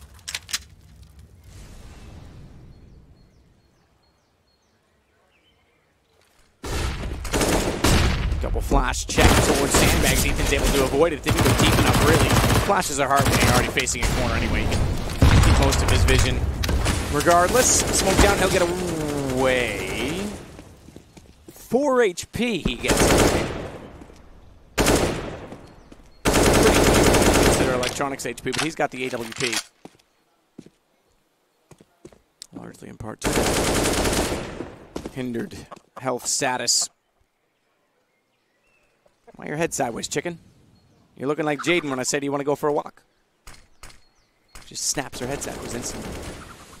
Walk? Did you say walk? The motion of yes. Yeah. With Simple. Yeah, he's nearly caught out on that as well. Zeus tries to act on it again. He's been playing off of Simple really well today, I have to say. Seems like he's always in the picture, always in contention at the point in time when Simple gets confronted. Edward gets one, he gets Cirque, however, responding onto Simple to take him down, and no trade back this time. Zeus, Edward jumped awkward, but it works. Confuses Daps, if anything. Now Cirque will work back through the smoke, but bomb surely to be planted this time without much chaotic action. We say that. There was 3 seconds left on the clock when that finished going down. Once again, Na'Vi down to the wire. This time round, there was no threat impending. And they just want to hold on to that M4 in the hands of Breezy and Tarek on the CZ75. This is one of those games that, like I said, you're going to go back if you're NRG and you're going to, was it the game plan to force by so much? Was that, if it was, you know, sure, in the first half, that was a pretty respectable T-half. They managed 6 rounds. Yeah, without guns. Exactly. So I'm trying to think, imagine if you had guns. Imagine on the CT side, if you had given yourself all the utility and everything you'd needed, and they might go, oh yeah, but if we won the force by battle, then we would have been in a better position. Sure. You can make that argument all day of the week, but if you go back and you look at the amount of rounds that they've won and the amount that have been gun rounds, they haven't actually won too many. I think maybe 1 or 2 out of the 9 rounds that they posted on the board. They've actually won both pistols as well. So that's a problem. You have to be able to play gun rounds in Counter-Strike. They're the bread and butter. And here, on the last round of the game, another scrappy buy has come together. Scout, M4, 2 CZs, UMP. At least they have utility. At least they have 2 defuse kits. So I'm not going to count them out because they've won countless rounds like this. We know this is getting competitive. This can definitely be brought back. And Simple missing a shot and getting tagged up there by Cirque. Crossing middle is a good start. Smoke's going down again toward the bottom of mid. Electronic takes out Breezy. Zeus is still waiting it out with the AK-47. Desperate. anxious to get toward the top of sandbags. Simple's going to actually get eaten with a nade. You don't often see the nade get a kill there. It often does damage because it's a simple bounce, but Tarek, he's been quiet this game. I did a chest workout with him today. Might have linguini arms, as they say, but his chest is doing all right. Unfortunately, he's not lifting much in this game for his team, but is still alive now and has an AK-47 picked up. Simple still out toward Banana. Bomb's going back around, and Flamey is in a perfect position. He's hurt them both as well. To destroy this entire place. Cirque somehow with a scout up close gets the shot. They know it's A. Yeah, and look at the HP of Simple, so this becomes doable. Cirque hasn't actually been able to pick up one of those kits in transition. Smart rotation from Edward, though. He knows he's at CT. Let's go the furthest way around and make him go the farthest to find me. He goes immediately into the apartments. Cirque can't get the one-on-one isolation and defuse. Now he's got to find him. Yeah, this isn't going to work. Taking way too long. Now this is over. Edward made a great call just by staying as far away as possible. Again, if Cirque finds him, isolates him, gets that kill after the plant, he then can maybe go for the defuse, knowing Simple's going to be rotating back over. But Edward finds him from the door, and Na'Vi find map number 1. Very messy game of Counter-Strike, but entertaining nonetheless, and that's normally the way it tends to go down. We did see yesterday in some of our Inferno games just the slow default, the repetitive nature of that, but here, very explosive, lots of force buys, back-and-forth nature, multi-kills across the board. So from an entertainment perspective, I think everybody had a good time. From a purist of Counter-Strike wanting to see people come together and be cohesive and future in this NRG roster, not a very good showing for them here. Obviously, we know the woes that MIBR have had in this tournament thus far, and it was from Peter from HTV.org tweeted and said either MIBR are very dysfunctional or NRG are classes above them. Well, I think there's maybe a little bit playing into that matchup right here, and NRG didn't show a lot. Yeah, they didn't show a lot at all. There's so many consequential things in Counter-Strike when we rate teams based on how their opponent is performing. Counter-Strike maths. Well, it's like the major, right? You had MIBR versus Na'Vi at a quarterfinal, and then ENCE beats Na'Vi. Now, ENCE was on a run, a heck of a run, on a tear, beat Liquid as well, so you can't discount it. And Simple played his heart out on that stage. But was it Na'Vi at full power? Sure, they beat MIBR, but MIBR's not at full power, right? There's a lot that goes into this whole, where does everyone really stand on the day? Yeah, well, we have a lot of those questions in Counter-Strike, and people who might know something about it could be the analyst desk, who we'll have after the break, and then we'll be here for map number 2, so don't go anywhere.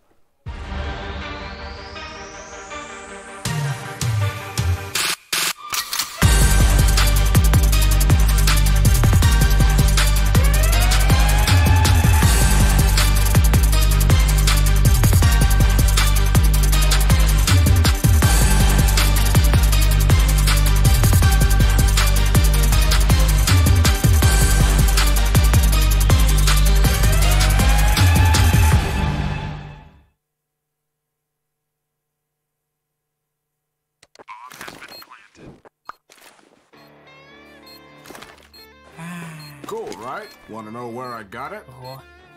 Well, look, go to CS.money. It's a trade platform and a marketplace at the same time. Just choose, click, and get. Good luck, bro.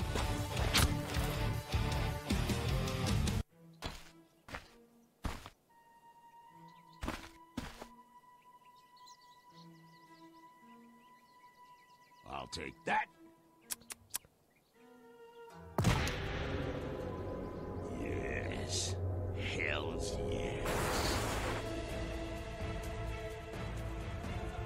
Oh, armed and dangerous. Oh, hell yes.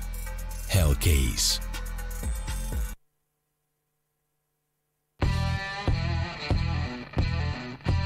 Big update and new features in the case battles. Updated and convenient interface with new options. Up to 4 users can participate in one battle now. Create and customize your battles, any number and any type of cases. Choose the number of participants and invite your friends with a unique link. Watch the best drop and win everything. Don't miss epic battles on Hellcase. Place your bets at GG.BET. Most popular esports titles. Deposit with convenient payment options. Cool mini games. And 24/7 support for players. Sign up now for the best esports bets at GG.BET. Yep, that's right. It's just that easy. Na'Vi, doing it in true Na'Vi fashion, have solidified and secured that of the first map here on Inferno. Welcome back to StarSeries Season 7, the analyst desk at least. My name's Trace. We do have Jacob and Matthew here. And you know what? I feel like, Matthew, you have something to say. It's right on the list of what you really want to get out there to the message. Well, I think this was the most Na'Vi-style map I've ever seen. A very typical Na'Vi-style wins, sure. So score is 16-9. Looks pretty clear-cut. Na'Vi takes that first map. But if you think about the way it happened, that was so scrappy, right? I think they lost a full eco round.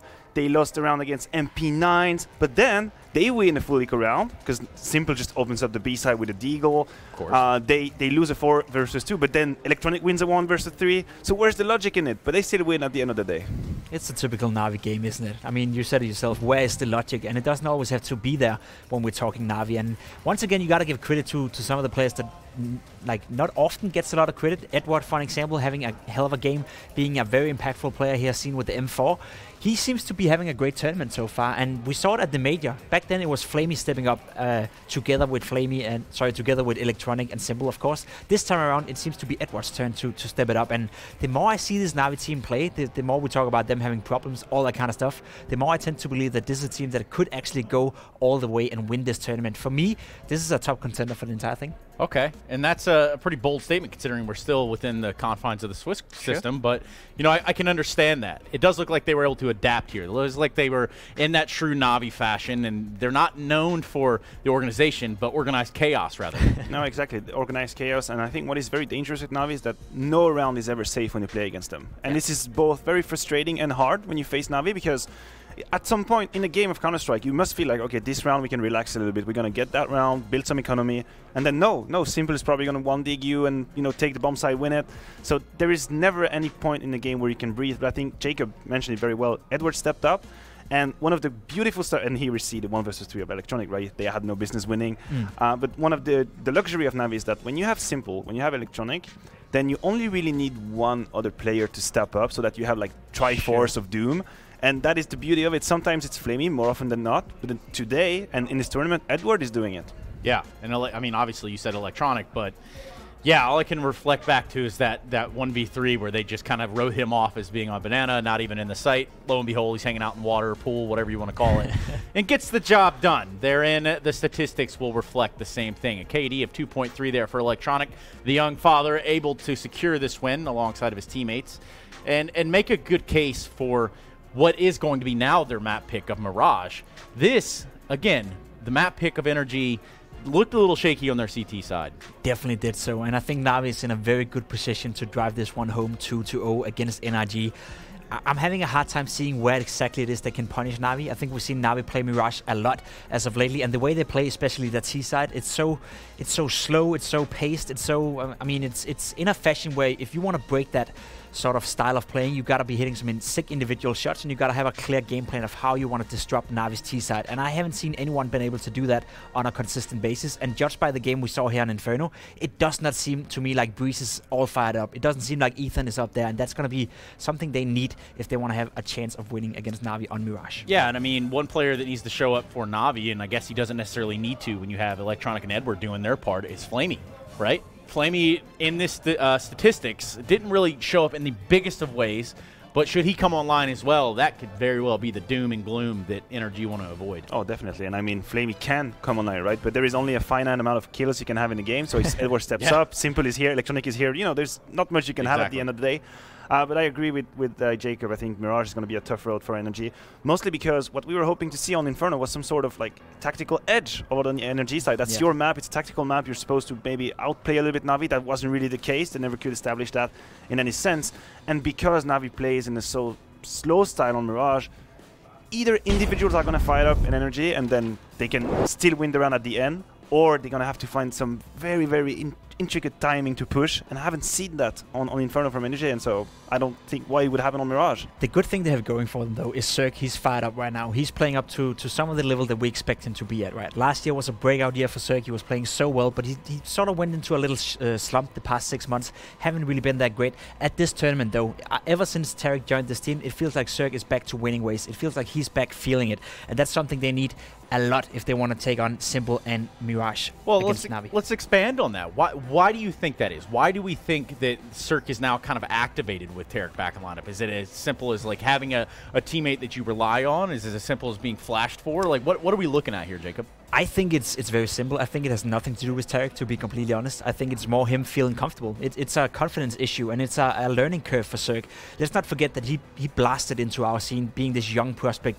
Nobody really heard of him. All of a sudden, he finds himself in NIG, and this lineup gets a lot of success. He was very young, maybe not so mature, so I think this is part of his learning curve, and I think it's natural that you're going to have slumps once in a while. Yeah, well, you want to talk about slumps, and there's not a huge one here to note on the side of NRG or Navi within the Mirage confines, but again, it was Navi's map pick. So guys, we're going to need to get into the break rather sooner than later. I need to ask you, Maniac, is this going to be a 2-0? Is Navi about to bang them out here on the second map?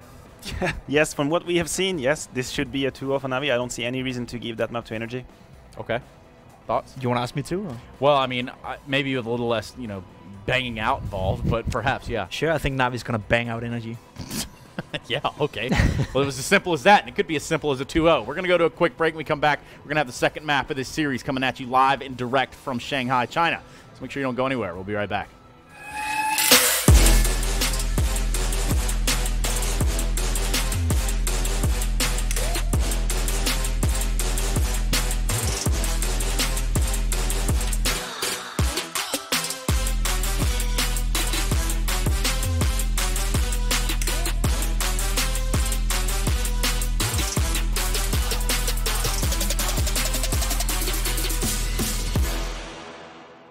Place your bets at GG.BET. Most popular esports titles. Deposit with convenient payment options. Cool mini games. And 24/7 support for players. Sign up now for the best esports bets at GG.BET.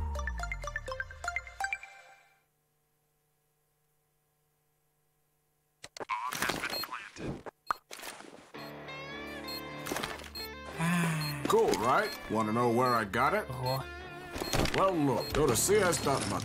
It's a trade platform and a marketplace at the same time. Just choose, click, and get. Good luck, bro.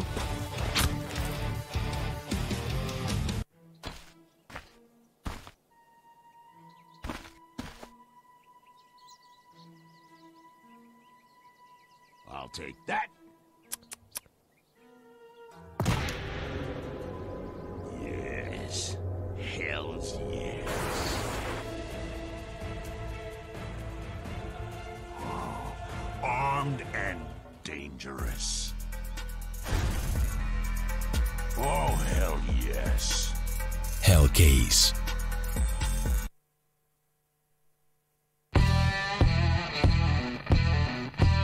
Big update and new features in the case battles. Updated and convenient interface with new options. Up to 4 users can participate in one battle now. Create and customize your battles, any number and any type of cases. Choose the number of participants and invite your friends with a unique link. Watch the best drop and win everything. Don't miss epic battles on Hellcase.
God almighty. Welcome back. My name's Chad Burchill. Wow. I'm thinking maybe I'll do a Canadian accent, but there's really not one. Like unless you like drag like hammer instead of hammer, like it's just be an American you accent. You could do like Newfie, like, hey, bye, tell me what's going on, bye. How you doing, eh? What's the one you always do? Get her, bud. Yeah, get her, bud. Yeah, but that was in an Australian accent, so I wasn't actually doing anything slightly entertaining for anybody. I can go like full locker and go bloody Steve Irwin, mate. Bloody Crikey. Steve Irwin. Fair dinkum, mate. But for those of you just joining us, we are on map number 2 of the last series of the day here on the main stream. We do have the secondary stream going on right now. There's another banger of a match, Ents versus FaZe Clan. And before that was Tyloo versus Big, where Big were able to survive after losing the first map where they're up 14-3, and then that series had to go all 3 maps. But this one, we had Na'Vi on the map choice of NRG, able to get quite a commanding victory, I would say. And everybody was looking good. It wasn't a carry performance by Simple and Electronic by any means. There was contributions from everybody across the board. NRG went for a very forced by heavy style of play, and it didn't pay off for them. There's nothing you can do about that in hindsight. This isn't an elimination match. It's just a progression match. So the winner of this one will be going through to the playoffs. I like playoffs. I got to tell you, these guys do too. Yeah, it's a tough one to be Na'Vi and down 1 and 2. It's tough for NRG as well. The last time that NRG were in China, I shouldn't say the last time. IEM Shanghai. Was that the last time they were here? I was going to say that with certainty. They wouldn't have been at WSG because they're a mixed team. So yeah, the last time they were in China, they were victorious. They won IEM Shanghai. So over Tyloo. They would, yeah, that's right, in the final. And well, obviously in the final to win it. That's a redundancy. But yes, it was over Tyloo, and you would think that they would want to come back and replicate at least some of that success. But to go down 1 and 3, if that's the case, is anything but acceptable from their point of view. Obviously fresh to a change. Sure, you said they played 18 matches now. Make it down 19 maps, I should say, with Tarek. They haven't played offline until this event. That's going to take some time. Of course, the debut on LAN will get a little bit of time to get used to, and the desk also spoke about making room because Tarek is another big fragger coming on in replacing Fugly, who was more of a supportive, more of a bomb site anchor element. But you can see him. He's super underrated in that role, by the way. Yeah, he's been doing it for a very long time as well. So under window control has been taken. Right now, the player in the vent room is Breezy, so if they don't consider this position, they might get their heads blown on off, but they're able to abscond him and make their way up through connector. It does appear that it wants to be an A-split, Simple through Apps, Flamey through a ramp with the bomb down back towards spawn. Daps is going to spot them up and realize that this will be the A attack. Cirque has to hold on to window, and Daps has to do the same towards CT spawn as they've go for a retake situation. Jules now with Ju and Edward takes down Tarek. Cirque will trade one back, and now he's being spawned from behind, but that's a choke from Edward. He hasn't landed the kill, and now things have turned in NRG's favor. Look at Cirque, 3 kills. Finally, Flamey says, that's enough. He'll snuff the wick. But he's still got the... Oh, I hate to see that. You do. Pulls the bomb out, hopes for the best. Hope is not necessarily what you want when you're planting towards CT on Mirage. Killzar, Simple's got one, Flamey's got the other. They baited them out. Time works in their favor because they got impatient on the NRG side. I have to say, there was really no necessity to peek. Aside from maybe just a quick check and look at the follow-up. Simple just nails Breezy. Wow. I feel like they thought they could isolate a 1v2 duel there while the bomb was going down, but that wasn't to be the case, and 2 absolutely fantastic shots were coming out from the duo left alive on the bomb side, and they were able to rob one away after Cirque's heroics over towards the window room. Let's see, will they consider going for the force buy here, or will they change their approach? This is going to be the full eco this time round from NRG. Na'Vi, Back 10, UMP for Zeus and Electronic. 3 AKs up on the remainder of the players. And the 5-man mid-stack, which we're on board with right now, is what Na'Vi have to put a stop to. After it isn't a quick play, they're going to dip on back and prod out to other areas of the map to see if it's lurking. Edward has to deal with Breezy pushing up middle. He's just going to try and come out underpass. He's unsuccessful. He will go down, and that is a gun in the hands of NRG. Edward will trade off. Now that Electronic has got one over towards B and sees that on the bomb side. Oh, this is getting messy. Now Cirque's upgraded to an AK and he's actually cut off the rotation for Electronic to fall back. He just has to stay put in this position. He'll fall as well. This is 5 USPs turned into an AK picked up, turned into a 2 versus 3 situation. And now Simple stuck on Catwalk. Edward can plan in A. Very smart by Simple. Oh my god. Wow, Daps just got wrecked. He's so fast in those situations. The reaction shots on the off angles. Cirque, he's got Edward. He's going to have to be fast again this time. Bombs down over toward A, but no panic because it's planted for connector. That causes some concern. Ethan jumped over it. Simple doesn't have a lineup. I knew he thought he did because he was staring in one direction, not moving at all. And he's got this all wrong. It's done. We're going to steal this back. Simply need to move. Be proactive. Get inside of the smoke. Get aggressive. I know he knows they have AKs, but do something of it. And he's going to keep that one AK. Now, perhaps in his mind, he knows that's enough. And just like last game, for the third straight half, it's 1-1. That's wild that no nobody's one has converted a That's pistol. Wild. Yeah, it's 2019. Everyone's converting. It's the cool thing. All right, well. Not for these guys. Not at all. And, well, Navi aren't going to take the save. They're going to go for the force fight. Going to be frustrated with losing to 5 USPs. I think frustration is probably at an all-time high, as they did lose a lot of rounds in that first half to weaker buy rounds, but still were able to get relatively easy victory if you just look at the scoreline on Inferno. So they've been able to get 1 AK up, a couple of deagles, a little on the UMP, so the buy, not ideal, but AK the man with the plan. He has the biggest gun, so to speak. Orgs and AWP have already come out for NRG, so that's something to note when you win a round, when you're actually on full eco, you have a lot of residual cash moving into the next, so they're feeling happy about this one. Close towards connector is Electronic. We might see him go with a duel towards Cirque and Co very soon. But it will look like it ends in an A play as the bomb is down.